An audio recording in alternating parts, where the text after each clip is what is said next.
Hello അസ്സലാമു അലൈക്കും.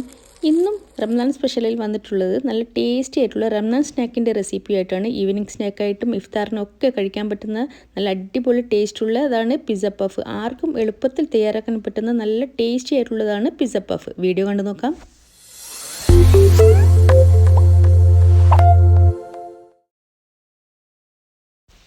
ആദ്യം നമുക്ക് 250 ഗ്രാം ബോൺലെസ് ചിക്കൻ ചെറുതായി മുറിച്ചതിൽ 1/2 ടീസ്പൂൺ ഇഞ്ചിപ്പൊടിയും 1/2 ടീസ്പൂൺ വെളുത്തുള്ളി പൊടിയും 1/2 ടീസ്പൂൺ കുരുമുളക് പൊടിയും കുറച്ച് ഉപ്പും കൂടി ചേർത്ത് നല്ലോണം കുറച്ച് സമയം മാറ്റി വെച്ചതിന് ശേഷം ഒരു ഫ്രൈ പാൻ ചൂടാക്കി കുറച്ച് ഒലിവ് ഓയിൽ ഒഴിച്ച് ഇതൊന്ന് ചെറുതായിട്ടൊന്ന് ഫ്രൈ ചെയ്തെടുക്കാം.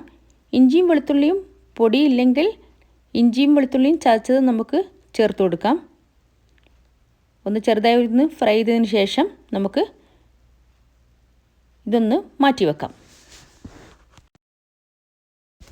പിസ്സ പഫിൻ്റെ സോസ് റെഡിയാക്കാൻ വേണ്ടി 2 വലിയ തക്കാളി, 3 വെളുത്തുള്ളി അല്ലി, 1/4 ടീസ്പൂൺ വിനെഗർ, ഒരു 1/2 ടീസ്പൂൺ കശ്മീരി മുളക് പൊടി, കുറച്ച് ഉപ്പും കൂടി ചേർത്ത് നല്ലോണം ഒന്ന് ബ്ലെൻഡ് ചെയ്തെടുക്കാം. ഒന്ന് ബ്ലെൻഡ് ചെയ്തതിന് ശേഷം നമുക്ക് ഇതൊന്ന് ഒരു ഫ്രൈ പാനിൽ ഒഴിച്ചു കൊടുക്കാം. 1 ടീസ്പൂൺ കെച്ചപ്പ് കൂടി ചേർക്കാം. ലോ ഫ്ലെയിമിൽ ഇതൊന്ന് കുറുക്കിയെടുക്കണം. ഇടയ്ക്കിടെ ഒന്ന് ഇളക്കി കൊടുക്കണം. ഒന്ന് കുറുകി വന്നതിന് ശേഷം കുറച്ച് ഓറിഗാനോ കൂടി ചേർത്ത് ഫ്ലെയിം ഓഫ് ചെയ്യാം. വേറൊരു പാത്രത്തിൽ 1/2 cup sweet cone, 1/4 cup red capsicum ചെറുതായി അരിഞ്ഞത്, 1/4 കപ്പ് ഗ്രീൻ ക്യാപ്സിക്കം ചെറുതായി അരിഞ്ഞത്, 1/4 കപ്പ് ബ്ലാക്ക് ഒലീവ്സ് ചെറുതായി അരിഞ്ഞത്, പിന്നെ നേരത്തെ ഫ്രൈ ചെയ്ത് മാറ്റിയ ചിക്കനും കൂടി ചേർത്ത് കൊടുക്കാം. അതിനുശേഷം സോസ് ചേർത്ത് നല്ലോണം ഒന്ന് മിക്സ് ആക്കിയെടുക്കാം. അപ്പോൾ നമ്മുടെ പിസ്സ പഫിൻ്റെ ഫില്ലിങ്സ് ഇവിടെ റെഡി ആയിട്ടുണ്ട്. പിസ്സ പഫ് ഉണ്ടാക്കാൻ വേണ്ടി പഫ് പേസ്ട്രിയും കപ്പ് കേക്ക് ഉണ്ടാക്കുന്ന ഇതേപോലുള്ള ട്രേ ആണ് എടുത്തിട്ടുള്ളത്. ഓരോരോ പഫ് പേസ്ട്രിയും വീഡിയോയിൽ കാണുന്ന പോലെ വെച്ച് കൊടുക്കാം.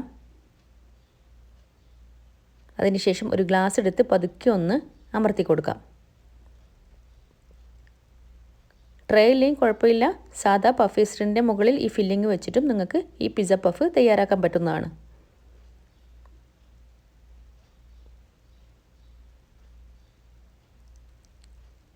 ഇനി നമുക്ക് ഫില്ലിങ് നിറച്ചു കൊടുക്കാം.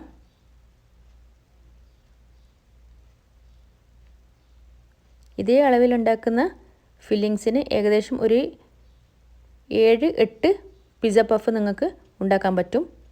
ഇനി കുറച്ച് മൊസറല്ല ചീസ് വിതറി കൊടുക്കാം.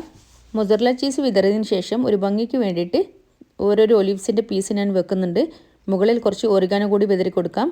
ഇനി നേരത്തെ ചൂടാക്കി വെച്ച ഓവനിൽ ഒരു 20 മിനിറ്റ് താഴെ ഫ്ലെയിം ഓണാക്കി ബേക്ക് ആയതിനു ശേഷം മുകളിൽ കുറച്ച് കളർ കിട്ടാൻ വേണ്ടി 10 മിനിറ്റ് ബേക്ക് ചെയ്തെടുക്കാം. പിസ്സ പഫ് ഇവിടെ റെഡി ആയിട്ടുണ്ട്. ടൊമാറ്റോ കെച്ചപ്പിൻ്റെ കൂടെ സെർവ് ചെയ്യാം. നല്ല ടേസ്റ്റാണ് കഴിക്കാൻ. പെട്ടെന്ന് തയ്യാറാക്കാൻ പറ്റുന്ന ഒരു സ്നാക്കും കൂടിയാണ്. എല്ലാവരും ഒന്ന് ട്രൈ ചെയ്ത് നോക്കി ഫീഡ്ബാക്ക് അറിയിക്കണേ. പുതിയ വീഡിയോ വിശേഷമായി വീണ്ടും വരാം.